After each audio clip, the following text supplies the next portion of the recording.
નમસ્કાર મિત્રો, જય મોગલ મિત્રો. શ્રી મોગલમાના મંદિર નિર્માણના લાભાર્થે લકી ડ્રો ઇનામી યોજના મિત્ર આ ડ્રો ચાલી રહ્યો છે આપના દોલતબાગ તાલુકો લીમડી સુરેન્દ્રનગર.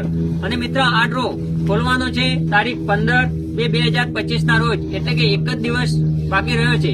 કોઈ પણ મિત્રને ઓનલાઈન કૂપન લેવી હોય તો તમે ઘેર બેઠા ઓનલાઈન કૂપન લઈ શકો છો. આ અમારો ડિસ્પ્લે પર નંબર આપેલો છે, એના પર કોન્ટેક્ટ કરી અને તમે ઘેર બેઠા ઓનલાઈન કૂપન લઈ શકો છો. અને મિત્ર તમારા ટોકન આ ડ્રોમાં જમે થશે અને લાઈવ યુટ્યુબ રહેશે, તમે ઘેર બેઠા લાઈવ શો જોઈ શકો. અને મિત્ર એમાં પહેલા નંબરમાં તમને અર્ટિકા ખરીદવા માટે કરી અને 11 લાખ રૂપિયા રોકડા આપવામાં આવશે. એ પછીના આઈસર ટ્રેક્ટર ખરીદવા માટે કરી અને તમને 5 લાખ રૂપિયા રોકડા આપવામાં આવશે. એ પછીના મિની ટ્રેક્ટર ખરીદવા માટે કરી અને તમને 2,50,000 રૂપિયા રોકડા આપવામાં આવશે. આવા તો ઘણા બધા ઇનામ, એટલે કે 1,001 ઇનામ રાખેલા છે અને એની કિંમત છે 399 રૂપિયા. તો મિત્ર 399 રૂપિયા ભરી અને ફટાફટ તમારા કિસ્મત અજમાવો અને જીતો લાખો રૂપિયાના ઇનામ. અને મિત્ર લાઈવ ઉપર જ છીએ અત્યારે, તમે બધું લાઈવ લોકેશન જોઈ શકો છો. તો જય માતાજી, અત્યારે જ કોન્ટેક્ટ કરો અમારો અને તમારી કૂપન બુકિંગ કરાવો.